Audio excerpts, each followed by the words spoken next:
এবারে আমরা পূর্ণ সংখ্যার যোগ, বিয়োগ, গুণ ও ভাগ শিখব, কিন্তু তার আগে আমরা জেনে নেব কোনগুলি পূর্ণ সংখ্যা। আমরা 0 থেকে 1, 2, 3, 4, 5, 6, আবার -1, -2, -3, -4, -5, -6 যে সংখ্যাগুলি লিখি এই সব সংখ্যাগুলিকে পূর্ণ সংখ্যা বলব, অর্থাৎ যে কোনো সংখ্যাই পূর্ণ সংখ্যা। তবে আমাদের এই সংখ্যার মধ্যেই রয়েছে স্বাভাবিক সংখ্যা, অখণ্ড সংখ্যা, এগুলিও জানতে হবে। 1, 2, 3, 4, 5, 6 এগুলি হল স্বাভাবিক সংখ্যা। আবার 0 সহ ওই সংখ্যাগুলিকেই অখণ্ড সংখ্যা বলে। এবারে পূর্ণ সংখ্যাগুলির যোগ করব।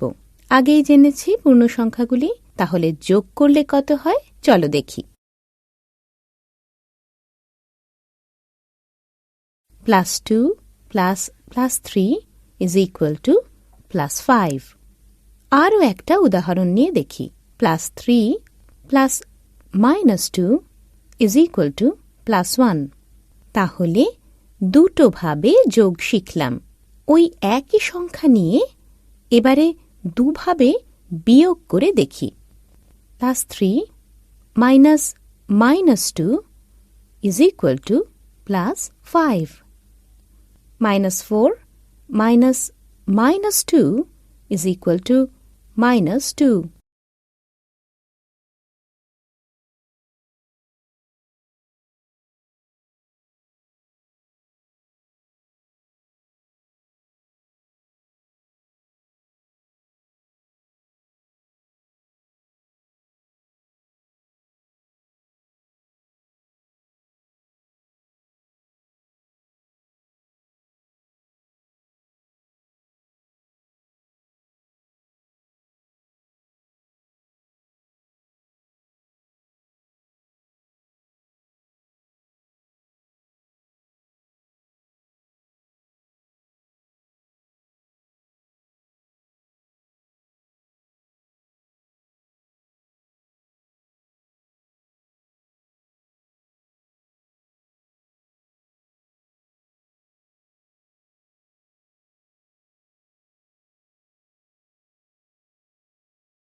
ধরা যাক -2, -3 এবং -4 এই তিনটি সংখ্যা গুণ করব।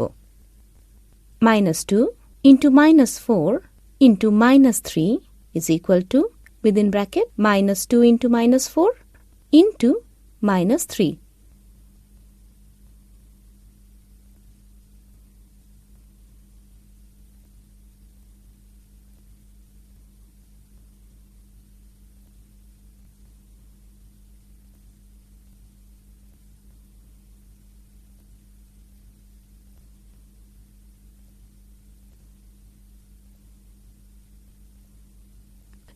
অতএব -2 × within bracket -4 × -3 = -2 × -4 within bracket × -3।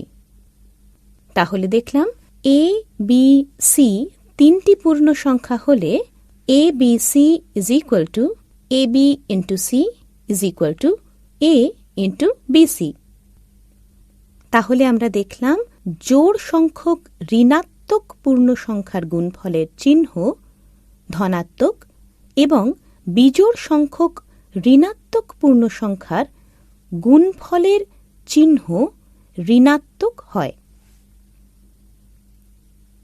এবারে অন্য একটা অঙ্ক নিয়ে পূর্ণ সংখ্যার আরও একটা নিয়ম শিখি।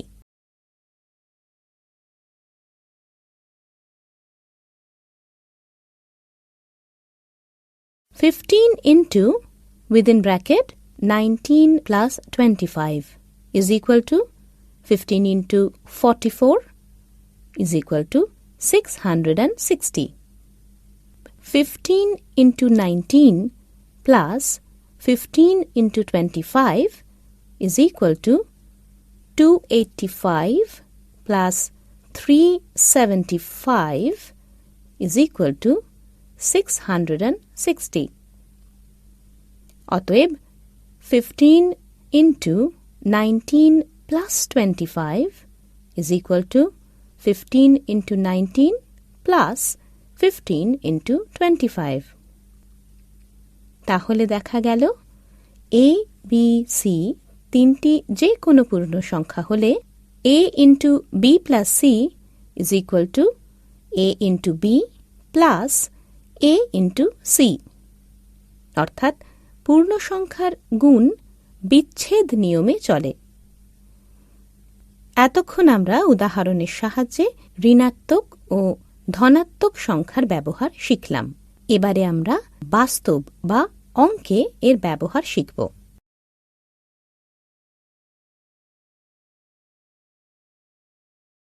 ধরা যাক সুমন ও রাহুলের পরীক্ষার প্রশ্নপত্রে 16টি প্রশ্ন ছিল।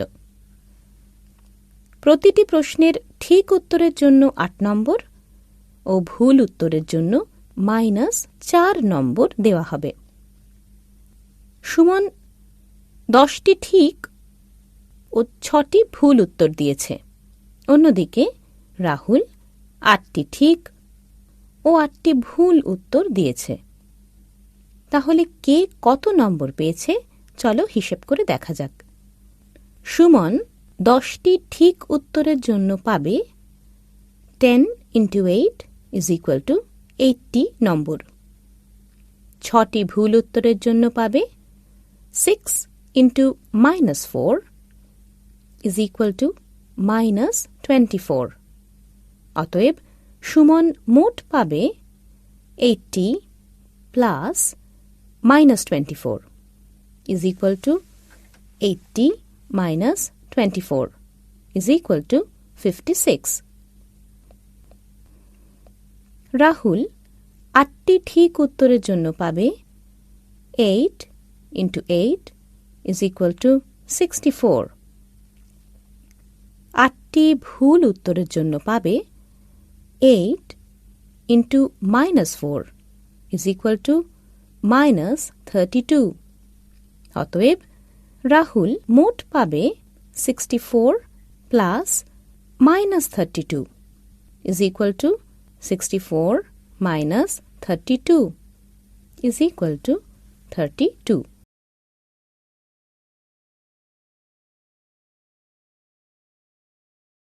Two into 6 minus -2 is equal to 2 into 6 plus 2 is equal to 2 into 8 is equal to 16.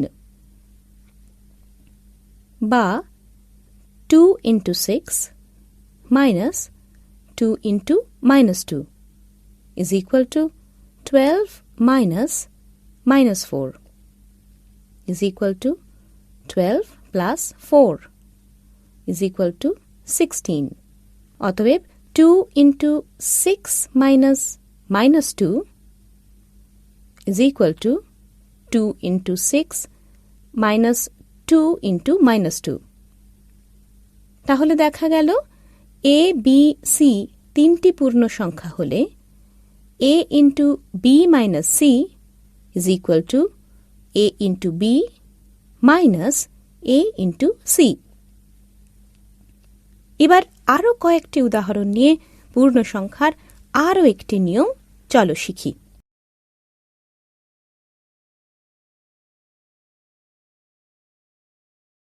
-5 into 7 is equal to -35. আবার -35 by 7 is equal to -5. 8 into -6 is equal to -48.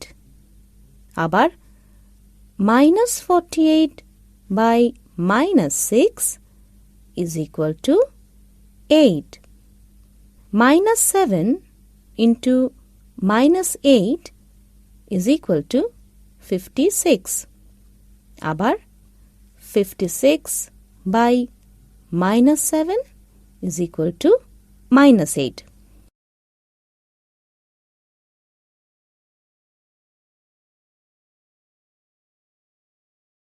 তাহলে আমরা দেখলাম ধনাত্মক সংখ্যাকে ধনাত্মক সংখ্যা দিয়ে ভাগ করলে ভাগফল ধনাত্মক সংখ্যা হয়। আবার ধনাত্মক সংখ্যাকে ঋণাত্মক সংখ্যা দিয়ে ভাগ করলে ভাগফল ঋণাত্মক সংখ্যা হয়। ঋণাত্মক সংখ্যাকে ঋণাত্মক সংখ্যা দিয়ে ভাগ করলে ভাগফল ধনাত্মক সংখ্যা হয়।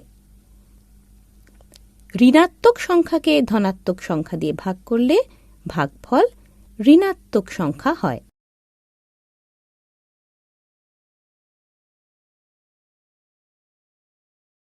(21 by minus 3 is equal to minus 7. কিন্তু minus 3 by 21 is equal to minus 3 by 21 is equal to minus 1 by 7. অর্থাৎ 21 by minus 3 is not equal to minus 3 by 21. অর্থাৎ a ও b দুটি পূর্ণ সংখ্যা হলে a by b is not equal to b by a. তাহলে দেখা যাচ্ছে পূর্ণ সংখ্যার ভাগ বিনিময় নিয়ম মেনে চলে না। a b c তিনটি পূর্ণ সংখ্যার জন্য a by b by c is not equal to a by b by c.